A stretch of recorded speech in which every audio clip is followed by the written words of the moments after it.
everybody, my name is gomotion, and welcome to a half-assed review of a 3-year-old Five Nights at Freddy's Fangame. Hey, is gomotion making a video with some decent content for once? You know what, I'm probably more surprised than you are. So I finally decided to continue the series after a... And just for future reference, at least for the Candy's trilogy of Fangames, this will be a weekly series just to test the waters and see if people are into it. These will be on a Friday, apart from this one, 2 edit videos during the week, some trashy shitposts on the weekends, and whatever other garbage I decide to toss into the mix. Five Nights at Candy's 1. This fangame was the first in a trilogy of fangames, though trilogy may be the wrong word to use now, seeing as a cryptic teaser video has popped up on developer Emil Mako's YouTube page, teasing seemingly a 4th installment of some kind. Candy's came about after Mako's frustrations with the Candy the Cat fan character being used in various spin-offs without permission, and in response to this created an official Candy's game to basically dominate over the rest of them. Now I don't have a source to reference this because I'm a lazy cunt, but if memory serves correctly, Emil mentions having the game originally be a complete carbon copy of the original Freddy's, with the game's sole purpose to serve as a project that just existed as a way to deter others from creating these unofficial fangames. And while this was one of the key reasons the game was created, it wasn't the sole reason like it was at that point. But this clearly works in his favour, resulting in a fairly large cult following for the series, to the point of having actual bootleg merch modelled after the characters, which in all honesty wouldn't look too out of place with some of the official merch making the rounds. Despite original intentions, however, thankfully the game turned out to have somewhat of a clever spin, with intricate new additions such as night vision and... alright, I'll be honest, that's basically it. But nonetheless, it still made for a neat spin-off and served its purpose. And like any game, Five Nights at Candy's had a... Can you imagine a world where we're all represented by a font? The story behind Candy's one, is a true cinematic masterpiece. J.K. Rowling, get the fuck out of here. We're talking advanced social commentary, the likes of which that have never been seen before through the eyes of mankind until now. So basically it's the same story as the first Five Nights game, really. You play as the spiritual successor to Mike Schmidt, Mary Schmidt, probably birthed from the bowels of someone's cringy DeviantArt gender-bent fanfiction, working the night shift with what I can only imagine to be some kind of brain damage, judging by the complete lack of reaction to any oncoming threats. The restaurant from the second Five Nights at Freddy's game has closed, and in an attempt to take its past glory, Candy's Burgers and Fries has taken advantage and began business, with a colourful cast of animal characters to saturate the market with. These include the titular Candy the Cat, his twin Cindy, Chester the Chimpanzee, the Penguin, and a handful of secret characters that I'll delve deeper into later. It's pretty much the same premise as Five Nights at Freddy's 2, except the lore is actually somewhat digestible here. One thing I will say about this series as a whole is that it genuinely does have a satisfying story that isn't a complete tangled mess. And while the story in the Five Nights at Candy's canon is much simpler, granted, at least it is easier to follow and leaves us as the player with some food for thought. Keyword, some. Okay.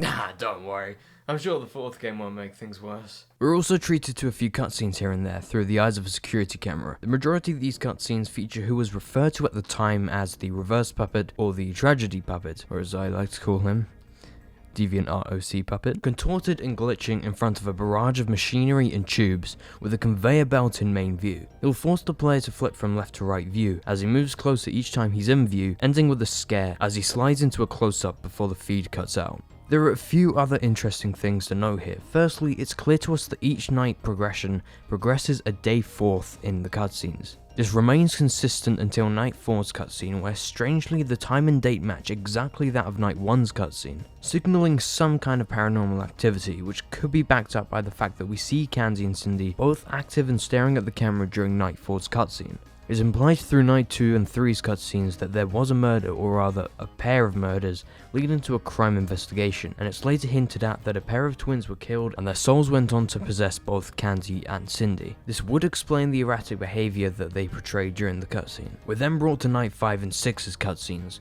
strangely monochromatic, before learning that these scenes feature the once polished animatronics that are shown in gameplay as beaten down and out of order. I'm a little skeptical that there's not even a hint of wear and tear in the 23-year wait from 1964 to 1987, but yeah, this makes no fucking sense, man. The puppet returns during Night 5's cutscene, this time spending the majority of the feed facing the player while messages on the screen spell out, "A mistake, my mistake, a problem, and finally, your problem." While these messages make sense with context from Five Nights at Candy's 3, I'm gonna go ahead and assume that this was meaningless canon fodder at the time of release, with the potential to have a story built around it. Now of course I'm not saying this is a bad thing, it's definitely something that a lot of games do, it's just something to point out, and it's food for thought for players who want to dive deeper into the lore. Finally, I just want to comment on Night 6's cutscene especially. The way we see the rat stumble around in this unpredictable, bumbling manner is genuinely creepy to look at. One thing I will commend the series on is the way it builds and portrays some of the animatronics as entities that you should fear.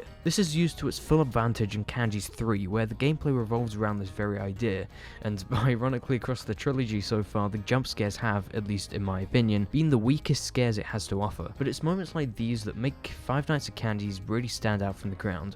Even if it is a fucking Five Nights at Freddy's clone. And with that, it's time to lead into... When it comes to these FNAF clones, there isn't really much to discuss regarding gameplay mechanics other than tweaks and slight changes to the formula. Candy's, however, for as much as it shamelessly brands itself as a close carbon copy, does mix things up a little. For instance, Candy's has its own Foxy mechanic with an interesting spin. Your office is an information booth, and a large window sits in the front-facing wall. The blank animatronic is capable of smashing through the glass, ending your run with a game over. However, you'll be required to check the appropriate camera situated right outside the window in order to know when to close it. You could call this a shameless mechanic rip, but I like to see it as giving the gameplay more dynamic, where you're forced to be focused on 3 possible entryways instead of only 2. Another notable mechanic is the night vision ability. Flicking through the cameras, if you double click on a camera, night vision is toggled, though it seems closer to activating a flashlight, but I assume it's just due to game reasons, I don't know. Either way, this adds flavour to the gameplay and spices things up a little when you find yourself frantically searching for that one animatronic you've let slip.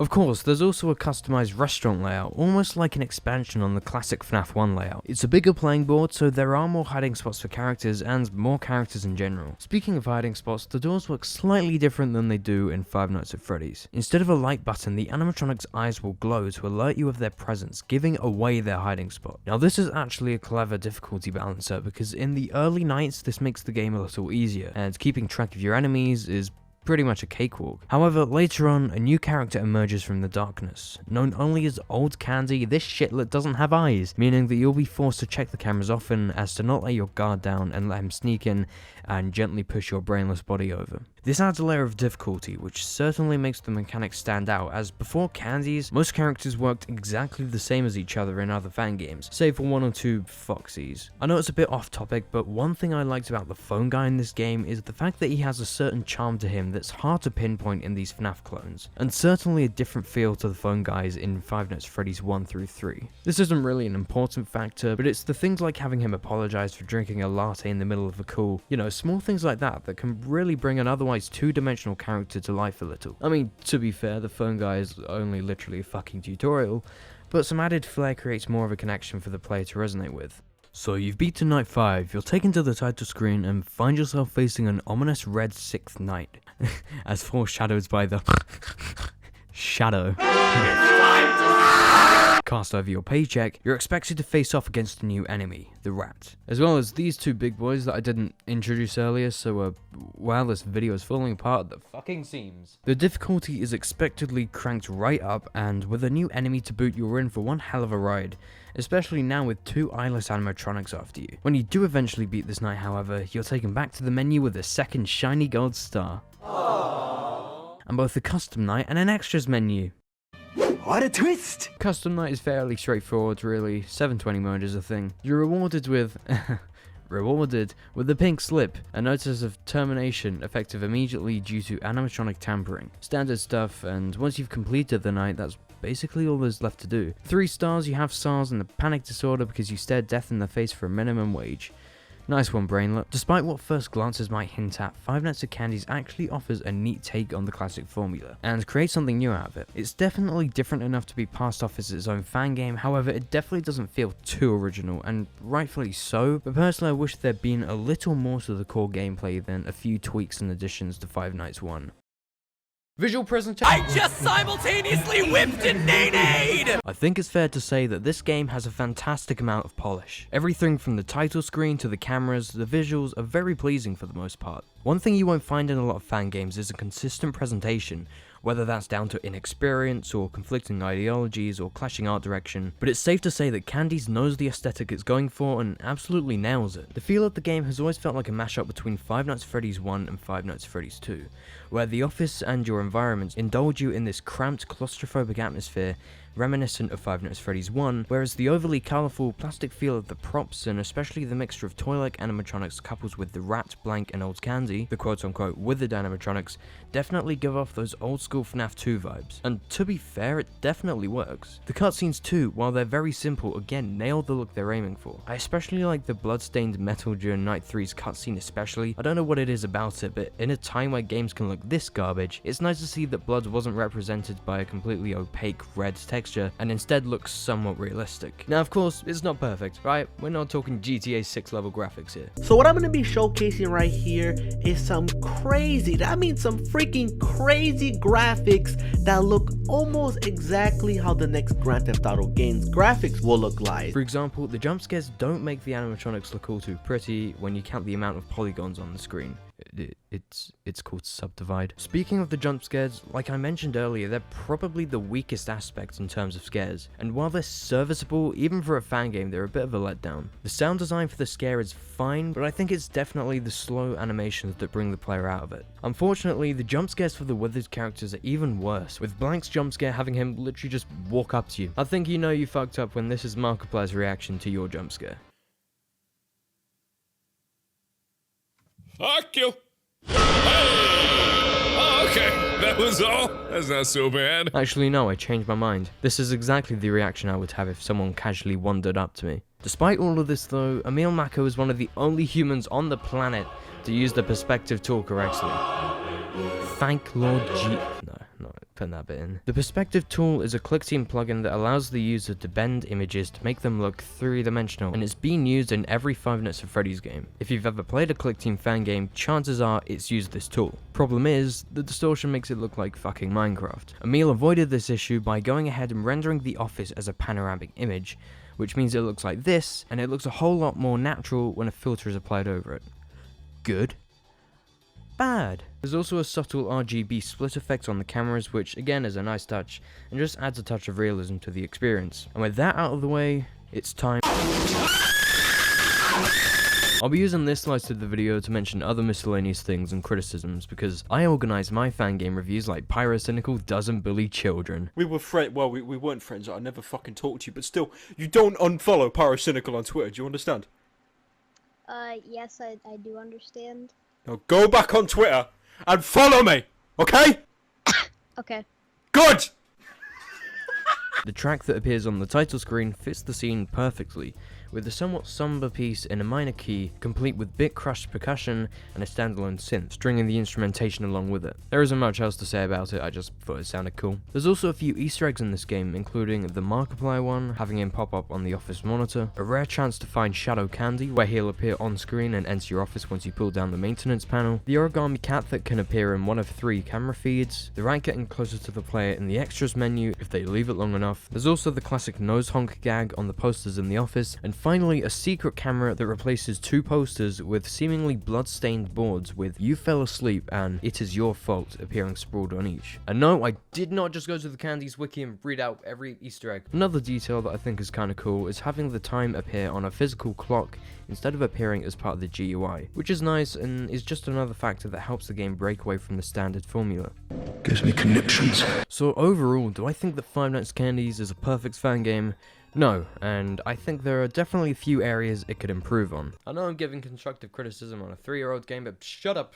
It's rhetorical. I think a lot of what the criticism boils down to is the fact that this game, while yes, it looks nice, has a fair amount of playable content and is generally a good game, it's all a bit too samey, in the sense that you probably won't get too much more out of this than if you were to play Five Nights at Freddy's 1 or 2. Now, I'm not saying that it's better or worse than either of these two, but it's almost like an expansion, like I mentioned earlier. If you're looking for a dumb, fun, simple fan game with enough difference to pass as an IP, then this is probably your game. On the other hand though, I think that as a trilogy starter, it does a great job at setting up future games. It offers new lore to the table, features original characters, and actually makes an attempt to strive for a quality experience. And I know that the game had the advantage of being released during the quote-unquote fangame craze of 2015, and honestly, it did Emil a favour, as it clearly inspired him to continue the series into something different that branched off from the original formula of Five Nights at Freddy's, and by game 3 had an almost completely different playstyle. But in conclusion, as a standalone game, Five Nights at Candy's, while not totally revolutionary, did bring some new ideas and concepts to the market and served its purpose. That'll do it for this video, guys. I know it wasn't the most in-depth review, but I haven't done one of these for a while, honestly, so hopefully by next review, I'll have a fully developed structure to bounce off. I hope you all enjoyed, and I'll see you in the next review. Goodbye.